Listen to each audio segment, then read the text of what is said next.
The Bert Show. Time to get buzzed on the hot goss from Hollywood with Abby. It's the Bert Show's Entertainment Buzz. It's a tough line. You know when you see somebody and it looks like they maybe have dropped some weight, shaped up a little bit, and you don't really know what the right thing to say is because they look so good, but you don't want to make a big thing about it. It's kind of like what we talked about with plastic surgery yesterday. Someone looks really good. Do you make a comment or do you keep it to yourself?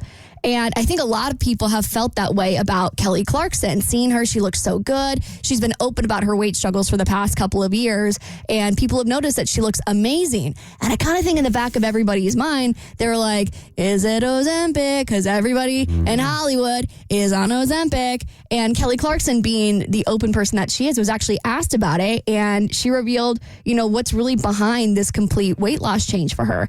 She said that she credits a lot of her health changes to her recent relocation to New York City. She's like, you know what? Walking in the city is quite the workout, and I'm really into infrared saunas right now. Which is actually something that I do. Those are amazing. And I just got a cold plunge because everybody wore me down. But she also said, I dropped weight because I've been listening to my doctor. A couple of years, I didn't.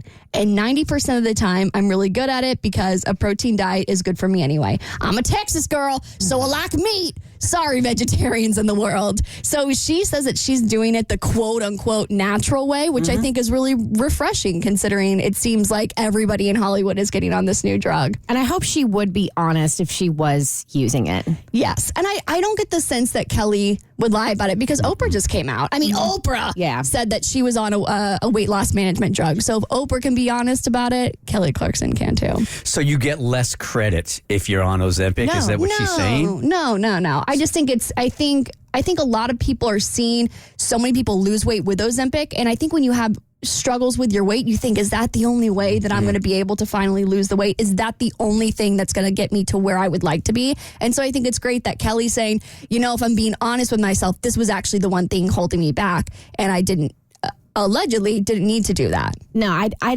didn't hear that at all in her statement, that you lose credit or you're taking the easy way out if you take a weight loss management drug. I feel like she was defending her doing it in a way that wasn't drug related. No, I feel like she's clarifying. Like, all right, you're saying I'm doing this, but I'm not. So let me clarify. These are the steps I've taken to lose weight. So if it's something you want to do, then you can do X, Y, Z as it's working for me. Yeah, and I think it's totally valid because, like, when I lived in New York for the short time that I did, you're walking like 12 miles a day.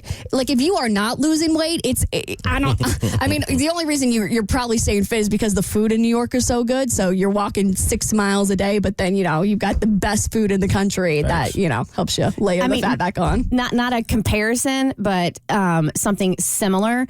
When I worked for the Atlanta Braves and I was walking around Turner Field constantly for an entire season, oh my God, I shed so much weight because of all that walking around the stadium. Imagine that. I know.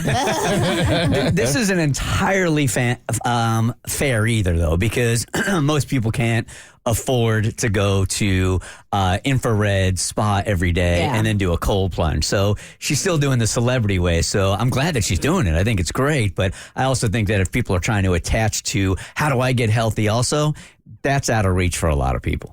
All right. So since this is the start of the new year, I thought I would make some entertainment predictions for 2024 as to what I think is going to happen in the next year. And so feel free to chime in. Feel free to disparage any of my claims, or if you have any predictions of your own, feel free to throw some in. So for 2024, I think we're going to get 2 more Bachelor Nation breakups. Things come in threes. We've already had our first Bachelor Nation breakup for the start of the year with Rachel Lindsay and Brian Abasolo. I think we got 2 more. I think it'll be whoever the Bachelor gets with this year and whoever the Bachelorette gets with this summer. So you think the Golden Bachelor will make it through the end of the year? Well, they just got married last night, so I would hope they can stick it out another year. Does one of them dying? Is that considered a breakup? Wow. No. The Golden Bachelor? That does not. Till death. No. Yes, till death. It's the only time we've had to say that about a Bachelor couple. I think Saltburn's Barry Keoghan will get canceled somehow, but he'll make a comeback when his movie with The Weeknd comes out later this year. I think he's given me like serial killer vibes.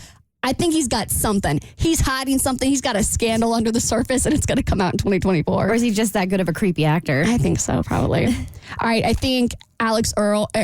I think influencer Alex Earl, if you don't know who she is, she's like a big it girl on TikTok. Alex Earl and her Miami Dolphins boyfriend, I think they're going to break up. Mm-hmm. That's a pretty good bet. I was going to say, so far your bets seem pretty safe. Yeah, influencer and an NFL player, that's a good shot. Well, I want to be able to claim victory when all this happens. Who's her boyfriend? Braxton Berrios. Oh, okay. Yeah. All right. And I think Jada Pinkett Smith will start a podcast, and the first episode will be a conversation with Will Smith. I hope you're wrong. I do not want to hear from Jada Pinkett ever again. I would like to hear his take on all this, though. It's going to be fake. Yeah. He's not going to keep it real. No. All right, I have some more, but the Golden Bachelor got hitched last night, and one of the guests did the one thing you should never do at a wedding. I'll spill the details on your next E-Buzz on The Bert Show. The Bert Show.